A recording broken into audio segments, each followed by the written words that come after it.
स्वागत है। मेरे सामने पोको X7 Pro का यह शानदार डिवाइस है और आज मैं आपको इस डिवाइस पर कुछ महत्वपूर्ण ट्वीक और उपयोगी ट्रिक्स दिखाऊंगा। तो सीधे इसमें कूदते हैं। चलिए सेटिंग्स खोलते हैं और हम नेविगेट करेंगे उस विकल्प पर। वो कहाँ है? हम नोटिफिकेशन और स्टेटस बार से शुरू करेंगे। तो यहाँ हमारे पास कुछ अलग अलग चीज़ें हैं। हमारे पास नोटिफिकेशन स्टाइल है। ये आपको ये बदलने की सुविधा देता है कि ये चीज़ कैसी दिखती है। हमारे पास दो विकल्प हैं। हमारे पास क्लासिक वाला है और पता नहीं आपको ज़्यादा फ़र्क दिख रहा है या नहीं। तो ये थोड़ा और अधिक छोटा होना ही चाहिए। आइकन देखें, ज़्यादा फ़र्क तो नहीं दिख रहा है, लेकिन शायद यह बहुत ही सूक्ष्म हो सकता है। अगला जो वास्तव में कम से कम मेरे लिए थोड़ा और अधिक दिलचस्प है, वह है आइकन।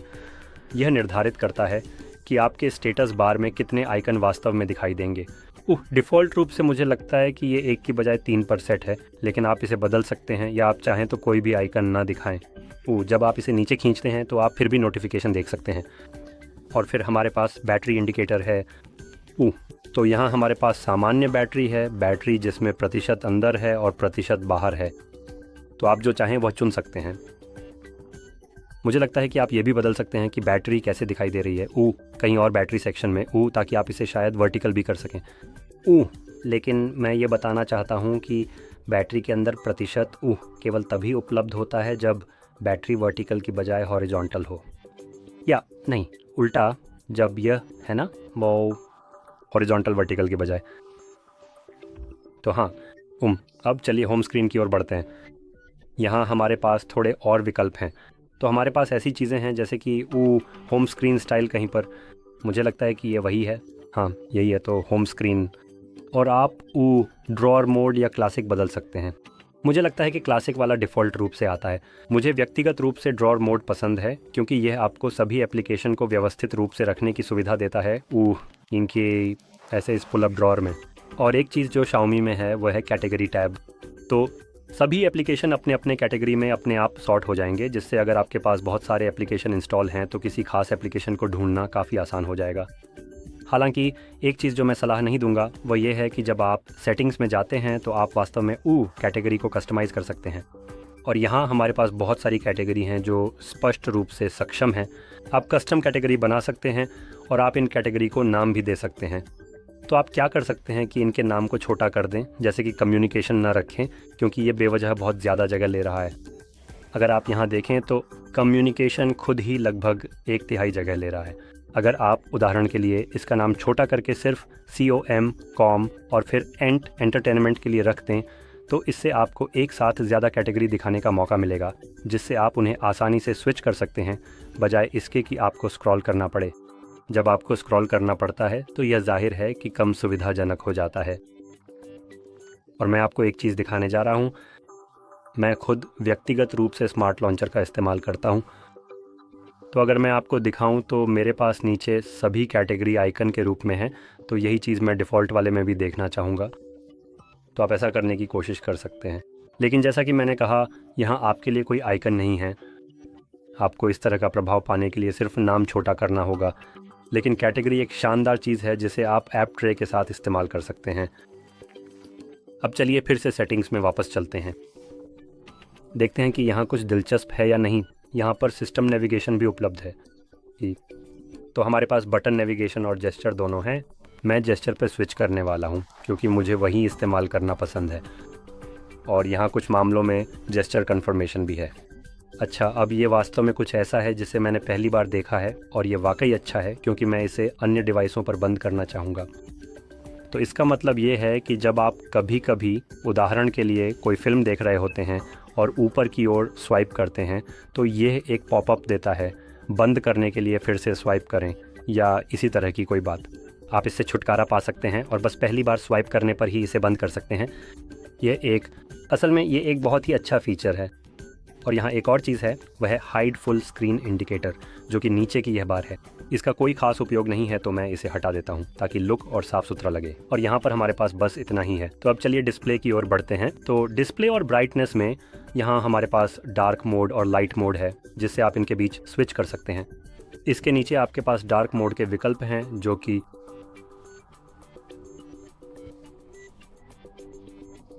ये रहा। तो आपको विकल्प देखने के लिए इसे ऑन करना होगा। हाँ, जब आप इसे ऑन करते हैं तो आपके पास विकल्प होते हैं कि आप इसे सनसेट से सनराइज तक रखें या कस्टम टाइमर पर सेट करें। तो यह उदाहरण के लिए रात के समय लाइट मोड से डार्क मोड में बदल जाएगा और दिन के समय इसके विपरीत यह वापस लाइट मोड में बदल जाएगा, जो शायद सबसे अच्छा विकल्प होगा, क्योंकि दिन के समय मैं कहूँगा सीधी धूप में लाइट मोड देखना आसान होता है, जबकि रात के समय डार्क मोड आँखों के लिए बहुत आरामदायक होता है। तो ये एक काफ़ी अच्छा विकल्प है। अब अगर हम यहाँ नीचे स्क्रॉल करना शुरू करें तो हमारे पास कलर स्कीम भी है। ये आपको अपनी डिस्प्ले की सैचुरेशन बदलने की अनुमति देता है। डिफ़ॉल्ट रूप से ये शायद विविड के साथ आएगा, जो कि मैं निश्चित नहीं हूँ। मुझे ठीक से याद नहीं है कि कौन सा विकल्प चुना गया था, लेकिन मुझे पूरा यकीन है कि वह ओरिजिनल कलर प्रो नहीं था। तो विविड सबसे अधिक संभावना डिफ़ॉल्ट विकल्प है। हमारे पास डिसैचुरेटेड भी है, जो और भी ज़्यादा विविड है, और हमारे पास ओरिजिनल कलर प्रो भी है, तो ये सबसे ज़्यादा टोन डाउन रहेगा और असली रंगों को पुनः प्रस्तुत करने की कोशिश करेगा, जबकि विविड सिर्फ ज़्यादा रंगीन और आँखों को आकर्षक दिखने की कोशिश करता है। दिन के अंत में ये सभी विकल्प आपकी पसंद पर निर्भर करते हैं, और एडवांस्ड सेटिंग्स के तहत हमारे पास यह महत्वपूर्ण विकल्प है कि हम क्या कर सकते हैं यह निर्धारित करें। ये रहा। इसे P3 या sRGB कलर गैमेट में बदल सकते हैं, हालांकि मुझे नहीं पता कि यह कितना सटीक है। और आप वास्तव में यहाँ पर ही RGB रंगों को बहुत ही आसानी से और सटीक रूप से एडिट कर सकते हैं। तो इससे आप अपनी डिस्प्ले के रंगों को और अधिक सटीक और बेहतर तरीके से ट्यून कर सकते हैं, जो कि एक बहुत ही अच्छा और उपयोगी विकल्प है अगर आप बहुत ही सटीक और उच्च गुणवत्ता वाला रंग पुनरुत्पादन चाहते हैं। मेरे पास यहाँ यह जांचने के लिए कुछ भी नहीं है कि आप किसी रंग स्पेस के कितने करीब पहुँच सकते हैं। मेरे पास ऐसा कोई टूल नहीं है जिससे मैं यह कर सकूं, लेकिन अगर आपके पास है तो जाहिर है कि यह विकल्प आपके लिए बहुत उपयोगी साबित हो सकता है। अब आगे बढ़ते हैं तो हमारे पास रिफ्रेश रेट और AI इंजन के विकल्प होंगे। तो रिफ्रेश रेट के तहत हमारे पास कुछ विकल्प हैं। हमारे पास डिफ़ॉल्ट विकल्प है जिसे अनुशंसित किया गया है और यह स्टैंडर्ड और हाई रिफ्रेश रेट दोनों का उपयोग करेगा, और यह वही विकल्प है जिसे आप सबसे अधिक इस्तेमाल करना चाहेंगे। लेकिन कुछ चुनिंदा लोगों के लिए जिन्हें हाई और स्टैंडर्ड रिफ्रेश रेट के बीच कोई स्पष्ट अंतर नहीं दिखता, उनके लिए आपको कस्टम सेटिंग्स में जाकर 6start और 120 के बीच मैन्युअल रूप से स्विच करना होगा, ताकि आप वास्तव में इस अंतर को देख सकें। अगर आपको इन दोनों विकल्पों के बीच ज़्यादा फ़र्क नहीं दिखता, और मेरा मतलब वीडियो पर नहीं है, असल में जब आप डिवाइस को खुद देखेंगे तो यह कैमरे पर दिखने की तुलना में काफ़ी अलग लगेगा। कैमरा केवल 60 पर रिकॉर्ड कर रहा है, तो रिकॉर्डिंग में जब मैं इसे बदलता हूं तो आपको जो फ़र्क दिखेगा वह बस इतना है कि एक में स्मूथ ब्लर दिखेगा, जबकि 660 में थोड़ा ज़्यादा झटका सा लगेगा, और यही एकमात्र फ़र्क है। तो जाहिर है एक बहुत ही स्मूथ ब्लर का मतलब है कि मेरी तरफ से काफ़ी अधिक कंटेंट दिख रहा है, इसलिए मेरे लिए ये वास्तव में काफ़ी ज़्यादा स्मूथ लगता है और मुझे सचमुच यही पसंद है। तो वापस वहीं लौटते हैं जहां मैं पहुंचने वाला था। अगर आपको 120 वाला विकल्प पसंद है और वह आपको बहुत स्मूथ और अच्छा लगता है तो डिफ़ॉल्ट पर ही बने रहें। यह आपको वह विकल्प देता है, साथ ही जब कोई कंटेंट नहीं होता जिसे इस रिफ़्रेश रेट पर दिखाने की ज़रूरत हो तो रिफ़्रेश रेट को भी कम कर देता है। तो अगर मैं यहाँ नीचे स्क्रॉल करूँ और स्क्रीन पर कुछ भी नहीं हिल रहा है तो स्क्रीन अपने आप रिफ़्रेश रेट को 6start या शायद 10 हर्ट्ज़ तक भी कम कर देती है। मुझे ठीक नहीं पता कि यहाँ ये क्या करता है या रिफ़्रेश रेट क्या है, लेकिन 120 से नीचे कुछ भी बैटरी बचाएगा, तो ये एक तरीका है पावर बचाने का, जबकि आपको हाई रिफ़्रेश रेट का फ़ायदा भी मिलता है। अब अगर आपको 120 और 660 के बीच कोई फ़र्क नहीं दिखता तो इसे 660 पर सेट कर दें और आपकी बैटरी लाइफ बेहतर हो जाएगी, और ये जितना आसान हो सकता है उतना ही है। खैर, अब AI इंजन के तहत इमेज इंजन में हमारे पास कुछ अलग अलग विकल्प हैं। हमारे पास सुपर रेजोल्यूशन, HDR और MIMC हैं। तो इन सब पर बात करें। सुपर रेजोल्यूशन जैसा कि नाम से ही स्पष्ट है, बस इमेज को अपस्केल करता है। यह आपको एक तरह का जैसे कि स्वाइप किया गया तुलना दिखाने की कोशिश करता है और यह प्रोसेसर का उपयोग करता है। तो ये सभी विकल्प, ये तीनों, जब भी इनका उपयोग किया जाएगा आपके फ़ोन की बैटरी ज़्यादा खर्च करेंगे। ये हमेशा उपयोग में नहीं रहेंगे, केवल उन्हीं चीज़ों में जहाँ ये सपोर्टेड हैं, जैसे कि आपकी फ़ोटो गैलरी या उदाहरण के लिए यूट्यूब और अन्य चीज़ों में। ये इस बात पर निर्भर करता है कि आप कौन सा विकल्प इस्तेमाल कर रहे हैं, लेकिन आप इन सभी को सक्षम कर सकते हैं और ये अलग अलग एप्लीकेशन में आपकी इमेज क्वालिटी को बेहतर बनाने की कोशिश करेंगे। तो सुपर रेजोल्यूशन आपकी इमेज के रेजोल्यूशन को अपस्केल करके बढ़ाता है। HDR स्टैंडर्ड डायनामिक रेंज को हाई डायनामिक रेंज में बदल देता है। ये नकली है, तो यह समझने की कोशिश करता है कि यह इमेज HDR इमेज के रूप में वास्तव में कैसी दिखनी चाहिए, इसलिए हर चीज़ पूरी तरह से सटीक या वैसी नहीं दिखेगी जैसी असल में वास्तव में होनी चाहिए। या मैं कहूँगा जितना अच्छा असली HDR कंटेंट होता है उतना नहीं। और आखिरी है MIMC, जो कि इंटरपोलेटेड फ्रेम्स को जोड़ता है, जिससे कंटेंट देखने में और भी ज़्यादा स्मूथ और एक बेहतर अनुभव प्रदान करता है। उदाहरण के लिए अगर आप फिल्में देख रहे हैं तो फिल्में आमतौर पर 24 फ्रेम प्रति सेकंड पर होती हैं, मुझे लगता है। ये शायद उन्हें डबल कर देगा, लगभग 50 फ्रेम्स के करीब, जिससे वे काफ़ी ज़्यादा स्मूथ दिखेंगी। मैं ये महत्वपूर्ण बात आपको बताना चाहता हूँ और आपको इस तरह की उपयोगी जानकारी देना चाहता हूँ। तो ऐसे कंटेंट में जैसा आप यहाँ देख रहे हैं ये बहुत अच्छा लगेगा। फिल्मों में, खासकर साई-फाई फिल्मों में ये उतना अच्छा नहीं है। किसी भी तरह की फ़िल्म, उदाहरण के लिए मार्वल की फ़िल्में, जब उन्हें बहुत हाई फ्रेम रेट पर देखा जाता है तो वे बहुत भयानक और अजीब लगती हैं, क्योंकि सब कुछ बहुत नकली और साफ तौर पर नकली दिखने लगता है। तो ये सबसे अच्छा विकल्प नहीं हो सकता है।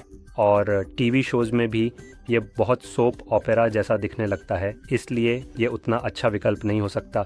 लेकिन अगर आपके पास पहले से ही नया टीवी है तो आप शायद इस चीज़ के आदी हो चुके होंगे, क्योंकि ज़्यादातर टीवी में ये विकल्प पहले से ही होता है और डिफ़ॉल्ट रूप से चालू रहता है। तो अगर आपको लगता है कि आपकी सामग्री यहाँ पर चॉपी दिख रही है तो आप इसे सक्षम कर सकते हैं, और जाहिर है कि ये वही काम करेगा जो आपके टीवी में पहले से ही होता है। ठीक है, अब आगे बढ़ते हैं। हमारे पास एक बहुत ही आकर्षक और सुंदर फिंगरप्रिंट एनिमेशन है। चलो जल्दी से एक बार देख लेते हैं। तो फिंगरप्रिंट अनलॉक, मुझे नहीं लगता कि मैंने अभी तक कोई फिंगरप्रिंट जोड़ा है, तो मैं जल्दी से ये कर लेता हूँ, क्योंकि मुझे लगता है कि यहाँ एक फिंगरप्रिंट एनिमेशन भी मौजूद है और ये देखना दिलचस्प होगा।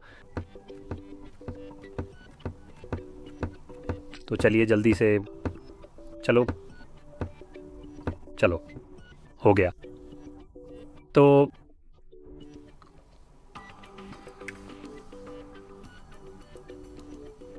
दुर्भाग्यवश यहाँ पर हमारे पास फिंगरप्रिंट एनिमेशन नहीं है। हाँ, किसी कारणवश हमारे पास एक शॉर्टकट ज़रूर है। ओह, मैं तो इसकी मौजूदगी को पूरी तरह से भूल ही गया था। ये एक बहुत ही बढ़िया और उपयोगी विकल्प है अगर आप स्क्रीन पर अपनी उंगली रखकर इसे वास्तव में डेमो करना चाहते हैं। तो जब आप अपना डिवाइस अनलॉक करते हैं, आप इसे दबाए रखते हैं और आप देख सकते हैं कि यह आपको कुछ विकल्प देता है। अब आप यहाँ पर जो दिख रहा है उसे बदल सकते हैं, लेकिन फ़िलहाल हमारे पास QR कोड स्कैनर और सर्च है, तो आप बस उस पर स्वाइप करें और छोड़ दें, यह अपने आप उसे तुरंत खोल देगा। यह एक अच्छा विकल्प है, हालांकि इसे होल्ड करके अनलॉक करने और फिर स्वाइप करने में जो समय लगता है वह उतना स्मूथ और सहज नहीं है जितना मैं वास्तव में चाहता हूँ। यह प्रक्रिया थोड़ी और बेहतर हो सकती है और इसमें कुछ सुधार की गुंजाइश है। अगर यह थोड़ा और तेज़ होता तो बहुत अच्छा होता। फिर भी अगर आप इसे इस्तेमाल करना चाहें तो ये आपके लिए एक विकल्प है जिसे आप देख सकते हैं। अब यहाँ और ज़्यादा कुछ नहीं है जो मैं आपको दिखाना चाहता हूँ, तो हाँ, यही सब कुछ था। अगर आपको यह बहुत ही ज़्यादा मददगार लगा हो तो कृपया लाइक और सब्सक्राइब करना न भूलें, और देखने के लिए आपका बहुत बहुत धन्यवाद।